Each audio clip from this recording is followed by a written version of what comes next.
Selamat pagi pemirsa. Program Makan Bergizi Gratis atau MBG digagas untuk meningkatkan kualitas gizi masyarakat dan menyiapkan generasi masa depan lebih baik. Namun besarnya anggaran yang dikelola juga membuka celah penyimpangan kalau tata kelolanya lemah. Ketika peringatan dini dari KPK diabaikan dan berujung pada terungkapnya dugaan korupsi yang dipertaruhkan bukan hanya uang negara, namun juga kepercayaan masyarakat kepada program strategis pemerintah. Pemirsa, inilah editorial Media Indonesia di hari ini Kamis 9 Juli 2026 dengan tema Menyumbat Celah Korupsi bersama saya Leonard Samosir, dan Anda semua juga bisa ikut menyatakan pendapat Anda nanti dengan menelepon nomor 021-583-99-100. Pemirsa, pagi ini telah hadir bersama saya anggota Dewan Redaksi Media Group Jaka Budi Santosa. Mas Jaka, selamat pagi. Selamat pagi, Leo. Sehat ya Mas? Sehat.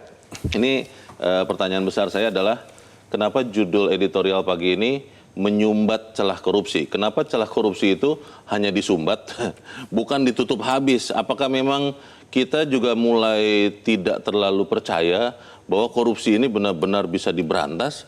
Atau bagaimana nih Mas Jaka? Iya, masalahnya kalau di program MBG itu kan dari awal kita ingatkan bahwa celah untuk terjadinya korupsi kan sangat besar. Banyak ya? Banyak sekali, dan itu kan terbuktikan paling tidak kan sampai sekarang kan sudah ada 7 tersangka yang ditetapkan oleh Kejaksaan Agung terhadap kasus korupsi di program MBG khususnya di program di BGN. Yeah. Jadi ya kita ingatkan bahwa celah itu masih ada, dan kita mendesak kepada pimpinan BGN yang baru agar betul-betul tidak membiarkan celah-celah itu digunakan oleh orang-orang yang tidak bertanggung jawab. Celah-celah itu harus ditutup rapat sehingga tidak ada lagi uang negara yang nantinya bocor kemana-mana. Dan apa yang dilakukan oleh 3 pimpinan BGN menyambangi KPK itu sebuah langkah yang menurut kami bagus. Tapi sekali lagi kita ingatkan jangan hanya sekedar formalitas. Yang paling penting, yang paling ditunggu oleh masyarakat Indonesia adalah aksi nyatanya nanti seperti apa. Jangan sampai meskipun sudah datang ke KPK tapi nanti masih ada korupsi di BGN, di MBG. Tentu tidak kita inginkan. Baik, kita akan bahas itu Mas Jaka. Dan misalnya nilai editorial Media Indonesia untuk hari ini Kamis 9 Juli 2026 menyumbat celah korupsi.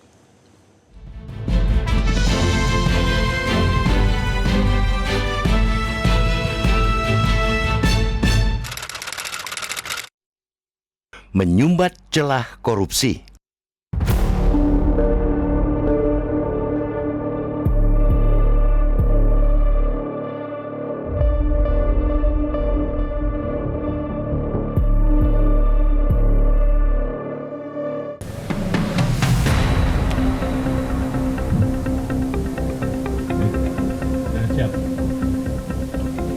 Korupsi dalam program Makan Bergizi Gratis MBG yang diungkap oleh Kejaksaan Agung dilakukan dalam beragam modus. Mulai dari penyimpangan manipulasi kemitraan dapur, pendirian dapur fiktif, hingga penggelembungan harga pada pengadaan logistik seperti ompreng, motor listrik, bahkan urusan sepatu dan kaos kaki yang nilainya mencapai triliunan rupiah. Ternyata sebelum 3 pimpinan Badan Gizi Nasional ditangkap Kejagung, sudah ada peringatan dini dari Komisi Pemberantasan Korupsi (KPK) tentang temuan-temuan potensi korupsi di program andalan pemerintah ini. Sayangnya, peringatan dini tersebut diabaikan. Itulah inti persoalan yang mendasari audiensi antara KPK dan BGN terkait dengan tata kelola program MBG. KPK sudah menyerahkan kajian yang memetakan 8 celah rawan korupsi dalam program ini sejak 17 Maret 2026. Namun di bawah kepemimpinan Dadan Hindayana, kajian tersebut dibiarkan mengendap tanpa respons. Ketika lembaga anti rasuah sudah memberi peringatan dini, pemberian terhadap rekomendasi itu sama artinya dengan membiarkan ruang korupsi tetap terbuka lebar. Memang Dadan beserta 2 wakilnya Sony Sonjaya dan Lodwig Pusung akhirnya ditangkap Kejagung. Sikap abai semacam ini tidak boleh terulang di BGN di bawah kepemimpinan Nanik S. Deang serta 2 pimpinan baru. Temuan dan rekomendasi KPK itu harus segera ditindaklanjuti agar celah-celah korupsi dalam program MBG bisa segera disumbat. BGN di bawah Nanik Sudaryati Deang mengaku telah membentuk tim internal dan menyerahkan dokumen rencana aksi kepada KPK. Langkah ini patut diapresiasi, tetapi jangan sampai berhenti di situ. Publik butuh lebih dari urusan dokumen rencana aksi yang rapi di atas kertas. Publik butuh bukti bahwa 10 rekomendasi itu benar-benar dijalankan sampai ke akar rumput, sampai ke setiap dapur SPPG di pelosok daerah. Pimpinan BGN yang baru harus tegas menolak mengulang pola lama. Tidak boleh ada lagi jual beli titik SPPG demi kepentingan pribadi atau kelompok tertentu. Tidak boleh ada lagi SPPG fiktif yang berdiri di atas kertas semata untuk mengeruk insentif dapur. Sistem pengadaan barang dan jasa dalam program ini harus dibongkar dan dibenahi total agar tidak lagi menjadi bancakan segelintir pihak yang memanfaatkan besarnya anggaran negara untuk kepentingan pribadi. Pimpinan BGN yang baru harus memastikan seluruh rekomendasi KPK benar-benar dilaksanakan, bukan hanya dijadikan formalitas untuk memenuhi status telah menindaklanjuti. Jangan sampai pergantian pucuk pimpinan hanya mengganti wajah, tetapi pola pengelolaan yang longgar dan rawan penyimpangan tetap dipelihara. Pembenahan data penerima manfaat dan sistem pembayaran program MBG juga tidak boleh ditunda-tunda lagi. Data yang akurat dan mekanisme pembayaran yang transparan adalah fondasi dasar agar program ini lebih tepat sasaran, bukan lagi menjadi ladang manipulasi angka dan penggelembungan anggaran. KPK sudah menegaskan tidak akan berhenti hanya pada penerimaan dokumen rencana aksi. Lembaga anti rasuah itu akan terus mengawasi, mendampingi, dan memonitor pelaksanaan rencana perbaikan yang dijanjikan BGN. Pengawasan ketat semacam ini harus didukung penuh, sekaligus menjadi pengingat bagi BGN bahwa celah-celah kebocoran anggaran dan potensi korupsi harus disumbat total dengan menjalankan rekomendasi lembaga anti rasuah itu dengan sepenuhnya. Kredibilitas program ini dan kepercayaan publik terhadap pemerintah dipertaruhkan pada bagaimana rekomendasi KPK ini dijalankan secara sungguh-sungguh, bukan sekadar berhenti di rencana aksi.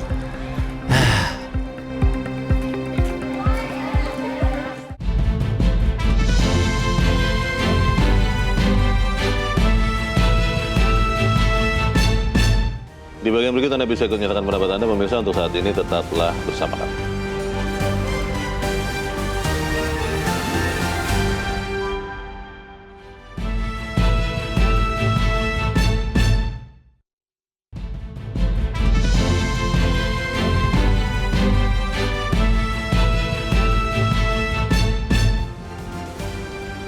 Terima kasih Anda masih bersama kami, dan sekarang kita akan mendengarkan dulu ya Mas Jaka, pendapat dari pemirsa Metro TV. Kali ini ada dari Banjarmasin, Kalimantan Selatan, ada Pak Tasrik Usman. Pak Tasrik, selamat pagi. Selamat pagi Mas Leo, selamat pagi Bang Jaka. Assalamualaikum warahmatullahi wabarakatuh. Waalaikumsalam warahmatullahi wabarakatuh. Bagaimana Pak Tasrik, ini kita bisa tidak sih, kalau saya sih inginnya sebetulnya bukan hanya menyumbat, tapi tutup habis celah korupsi. Tapi kalau kita menyumbatnya bisa nggak menurut Anda Pak? Silakan Pak Tasrik. Baik, yang pertama saya melihat kedatangan Wakil Kepala IGN ke KPK itu dalam rangka menyampaikan bahwa rekomendasi KPK untuk perbaikan pelaksanaan MBG itu akan dilaksanakan dengan baik. Tetapi saya berharap ini tidak hanya sekadar kegiatan yang mendatangkan untuk kegiatan formal, tetapi kepada lebih arah perbaikan. Karena kita tahu persis masyarakat sudah trauma ya dengan kejadian di mana APBN terlalu besar yang dikucurkan ke MBG, kemudian disalahgunakan. Nah ini yang mengembalikan kepercayaan masyarakat ini yang sulit. Nah untuk itu saya berharap kepada Presiden untuk segera bagaimana mengarahkan kepada BGN ini untuk tidak melaksanakan kesalahan yang kedua kalinya. Karena biar bagaimanapun negara kita, ekonomi kita lagi tidak sedang baik-baik saja. Nah untuk itu perbaikan data penerima manfaat juga ini perlu diperhatikan.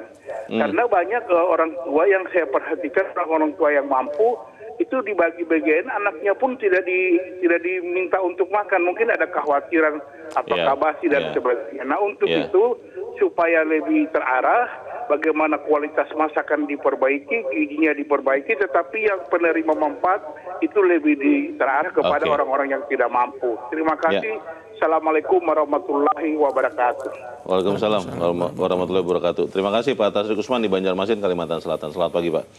Pak Tasrik berharap bahwa bukan hanya seremoni saja. Pertanyaannya dari sejak penangkapan, pemberhentian dan kemudian ditangkap 3 mantan pimpinan BGN sampai sekarang sudah digantikan oleh 3 orang. Apakah SPPG yang terkait dengan dugaan korupsi ini, Mas Jaka, sudah kena sanksi juga? Maksudnya ya mungkin ya harus ditutup juga begitu, atau jangan-jangan terus berjalan normal saja, yang kena hanya 3 orang ini saja, bagaimana? Ya, kalau sampai sekarang kan penanganan hukum yang dilakukan oleh Kejaksaan Agung masih menyentuh para pejabat atau ex-pejabat BGN. Kalau untuk para pemilik dapur yang di lapangan itu meskipun ada dugaan yang sangat kuat, mereka juga melakukan korupsi karena makanan yang diberikan ke para siswa tidak sesuai dengan anggaran, itu sampai sekarang belum tersentuh juga. Kalau kita lihat juga, BGN sampai sekarang juga belum kedengaran apakah mereka betul-betul memberhentikan atau memutus kerjasama dengan SPPG yang bermasalah. Yang kita tahu hanya sementara diskors, kemudian ada beberapa yang justru kembali aktif. Jadi hal-hal seperti ini bisa menjadi pertanyaan publik juga soal ketegasan BGN dalam menertibkan SPPG nakal itu juga harus betul-betul dioptimalkan oleh kepemimpinan yang baru ini. Karena kalau tidak, kalau pelaksanaannya masih seperti sebelumnya, ya kita khawatir rakyat masih tetap tidak akan percaya dengan apa yang dilakukan oleh BGN. Hanya ganti orang saja. Ganti orang saja. Dan kita ingatkan lagi seperti tadi ditegaskan oleh Pak Tasrik, ya jangan hanya sekedar formal. Karena pengalaman yang kita lihat di sebelum-sebelumnya, ada beberapa kepala daerah yang sebelumnya minta KPK untuk memberikan pembekalan di institusinya, tetapi mereka malah korupsi. Banyak pejabat yang sudah menaikkan fakta integritas tetapi juga tetap korupsi. Ya sekali lagi ini langkah yang bagus bahwa pimpinan BGN yang baru ini punya komitmen untuk mematuhi apa yang sudah direkomendasikan oleh KPK. Tetapi sekali lagi yang kita tunggu adalah aksi nyatanya nanti seperti apa. Ada yang mengatakan begini, Mas Jaka, tapi saya pribadi sih tidak terlalu setuju ya, bahwa MBG ini sama seperti KPK, itu ada dewan pengawasnya. Lalu MBG atau BGN-nya harus ada dewan pengawas khusus BGN. Saya bilang, lah kan sudah ada DPR, lah kan sudah ada inspektur jenderal di KL atau di daerah, kan itu saja yang difungsikan. Bagaimana Mas? Iya, persoalannya kan umpamanya DPR yang kita harapkan untuk menjadi pengawas BGN, ya kita kan ada beberapa anggota DPR yang justru punya relasi dengan yayasan yang mengelola SPPG. Malah begitu. Dan itu salah satu yang direkomendasikan oleh KPK kan, bahwa ada potensi konflik kepentingan yang cukup kuat dan cukup masif. Dan rekomendasi-rekomendasi itu kan sudah disampaikan dengan tegas oleh KPK pada 17 Maret 2026. Tetapi saat itu kan betul-betul diabaikan, sama sekali tidak dianggap oleh pimpinan BGN di bawah Pak Dadan. Oh, itu yang lama. Yang lama. Jadi mudah-mudahan pimpinan yang baru itu tidak abai lah. Karena apa yang direkomendasikan oleh KPK sebagai lembaga penegak hukum maupun dari institusi lain itu kan demi perbaikan, demi memastikan agar program yang menyedot biaya ratusan triliun rupiah ini tidak sia-sia, bukan siswa yang menjadi sehat, cerdas, kuat karena mendapatkan sisi, tetapi hanya orang-orang atau pejabat-pejabat rakus yang justru semakin gemuk. Dan ini tentu saja tidak kita inginkan, karena apapun itu kan uang rakyat. Jadi betul-betul harus dikembalikan ke rakyat, tidak boleh ke pejabat-pejabat yang nakal.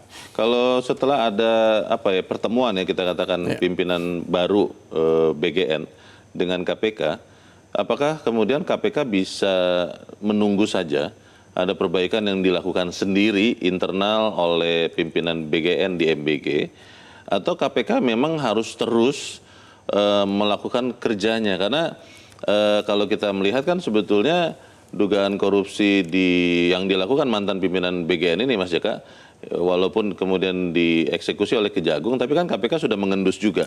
Nah, apakah KPK bisa menunggu saja atau memang harus lebih gencar lagi nih diam-diam memantau pelaksanaan MBG oleh BGN ini? Ya, salah satu tugas KPK itu selain penindakan kan pencegahan. Ya. Artinya ya kan katanya sudah ada komitmen untuk melakukan kerjasama antara BGN dengan KPK. Jadi ya KPK harus terus aktif untuk melakukan supervisi, untuk melakukan upaya-upaya pencegahan bersama pimpinan BGN.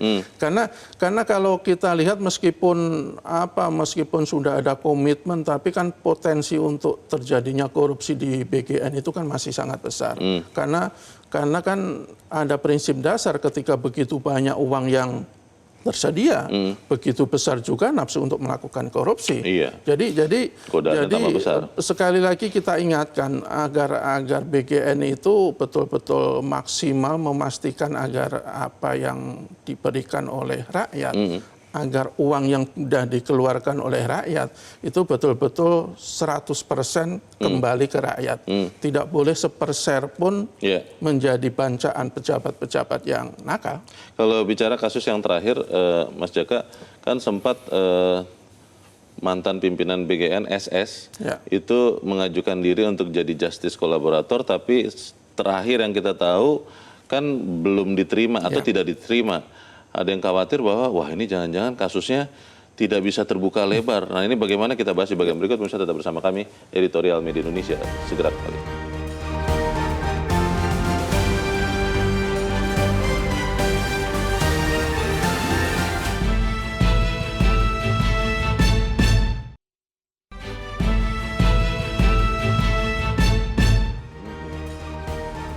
Terima kasih Anda masih bersama kami dan kita di bagian akhir dari diskusi kita pagi ini. Mas Jaka, kalau melihat apa yang terjadi sekarang, bagaimana cara cepat ya, kita butuh quick win, supaya kemudian kita bisa melihat korupsi di BGN terkait dengan MBG ini benar-benar dicabut akar-akarnya, Mas? Ya, salah satu yang sudah dilakukan BGN itu kan mereka sudah membentuk rencana aksi ya, dan sudah ada beberapa hal yang sudah mereka lakukan. Salah satunya misalnya mereka akan betul-betul fokus agar penerima manfaat itu memang orang-orang yang memang tepat. Butuh. Kan sudah ada beberapa, kalau tidak salah di Pulau Jawa itu ada sekitar 76 sekolah yang tidak lagi menerima MBG. Mereka adalah sekolah-sekolah yang mampu, sekolah-sekolah elit. Ya memang tidak perlu, karena mereka pun juga, tadi Pak Tasik juga bilang, belum tentu kok MBG menunya itu dinikmati oleh anak-anak. Banyak kok yang nggak dimakan, Mas. Iya, banyak yang dimakan. Itu pertama. Kemudian juga salah satu yang menurut saya juga bisa dijadikan kebijakan untuk jangka panjang. Selama libur ini kan tidak ada lagi MBG. Kalau dulu waktu zamannya Pak Dadan, mau libur, mau apa, bulan puasa, MBG jalan terus. Kita tidak tahu apa waktu itu pertimbangannya. Kalau sekarang nggak, dan buktinya tidak ada yang protes kok. Siswa-siswa atau orang tua siswa tidak ada yang protes ketika libur mereka tidak mendapatkan MBG. Jadi menurut saya hal-hal yang rasional seperti ini ya semestinya menjadi pedoman bagi BGN untuk memperbaiki MBG ke depannya. Kalau libur, kalau Sabtu Minggu ya menurut saya tidak perlu ada MBG. Dengan begitu akan ada efisiensi anggaran yang cukup besar. Dan ketika anggaran bisa diefisiensi, ya saya pikir akan tidak sia-sia apa yang dilakukan oleh BGN. Kita harapkan itu akan terus terjadi sehingga kemudian celah korupsi bisa disumbat. Mas Jaka, terima kasih sudah hadir di tempat ini. Selamat pagi, Mas. Selamat pagi. Pemirsa, pergantian pimpinan BGN harus jadi titik awal pembenahan menyeluruh, bukan sekedar mengganti pejabat. Rekomendasi KPK harus dijalankan nyata hingga ke pelaksanaan di lapangan, agar setiap rupiah anggaran benar-benar bermanfaat bagi masyarakat. Saya, Leonard Samusi, berterima kasih Anda sudah menyimak Editorial Media Indonesia untuk pagi ini. Terus jaga kesehatan Anda, terus jaga nurani Anda. Selamat pagi, sampai jumpa.